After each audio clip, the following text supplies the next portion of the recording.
15 euro al mese in più in busta paga per i redditi più bassi, neppure una pizza e una birra. Insorgono contro la legge di stabilità appena varata dal governo Letta le imprese del Veneto. Da Confindustria il primo a fondo, il cuneo fiscale insignificante. Purtroppo continuiamo in questa strada, come era stata definita già la manovra inizialmente, una manovra cacciavite, non va a incidere su quello che può essere il rilancio del Paese.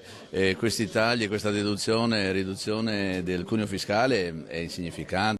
Vani gli appelli alla politica rivolti a più riprese dagli industriali del Veneto, l'ultimo lanciato solo lunedì durante l'Assemblea Generale di Confindustria Verona. Una manovra che, accompagnata al taglio dell'IMU, secondo il mondo delle imprese, rischia di frenare i timidi segnali di ripresa di questi mesi. Io ho molto criticato l'intervento sull'IMU perché lì si è tagliato, si è ridotto a tutti mentre andava fatto selettivamente, quindi era giusto che chi aveva di più pagasse e questi soldi venissero utilizzati invece per una riduzione del cuneo fiscale importante. Dello stesso tenore il commento dell'artigianato per voce della CGA.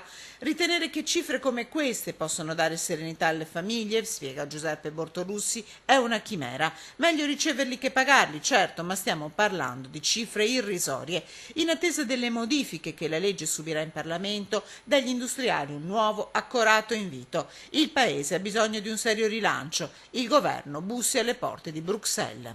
Ci metteranno delle condizioni di bilancio e che però ci permettono di emettere dei titoli, dei bond che possono andare a finanziare le infrastrutture, la spesa positiva, quella buona e quindi e dare maggiore capacità di spesa ai nostri lavoratori.